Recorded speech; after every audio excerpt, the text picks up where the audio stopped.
है। लेकिन क्या आप जानते हैं कि उनके इस स्वरूप के पीछे एक गहरा रहस्य छिपा है? आइए जानते हैं माँ चंद्रघंटा की कथा और उनके रहस्य को विस्तार से।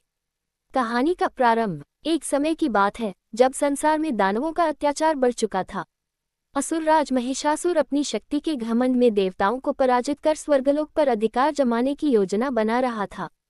उसके अत्याचार से त्रस्त होकर सभी देवता भगवान शिव और भगवान विष्णु के पास गए और उनसे सहायता मांगी।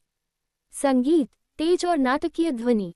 भगवान शिव और भगवान विष्णु समेत सभी देवताओं की शक्ति से एक दिव्य तेज उत्पन्न हुआ। ये तेज माँ दुर्गा के रूप में प्रकट हुआ। जब माँ दुर्गा ने महिषासुर से युद्ध करने का संकल्प लिया तब उनका एक रूप प्रकट हुआ, माँ चंद्रघंटा। माँ चंद्रघंटा का रूप और शक्ति। पार्श्व संगीत, दिव्य ध्वनि।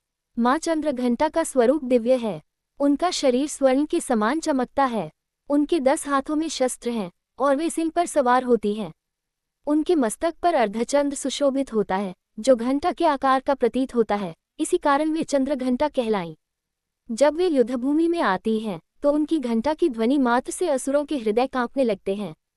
युद्ध और विजय। पार्श्व संगीत, युद्ध की ध्वनि।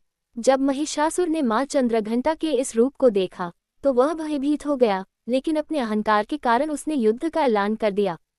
माँ चंद्रघंटा ने अपने सिंह पर सवार होकर भयंकर युद्ध किया। उनकी तलवार की एक ही चोट से अनेक असुर मारे गए। उनकी घंटे की ध्वनि से पूरा ब्रह्मांड गूंज उठा और असुरों की सेना तितर-बितर हो गई। अंततः माँ चंद्रघंटा ने महिषासुर और उसके सेनापतियों का वध कर दिया, जिससे देवताओं को स्वर्ग वापस मिल गया। माँ चंद्रघंटा की कृपा और संदेश। पार्श्व संगीत, शांत और मधुर ध्वनि।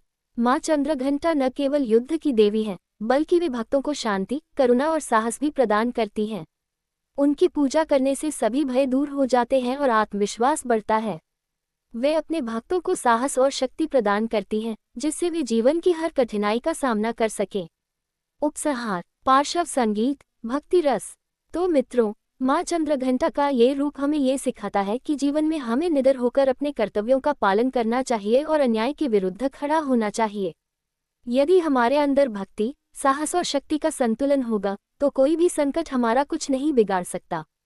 माँ चंद्रघंटा की कृपा से हम सभी पर उनकी दिव्य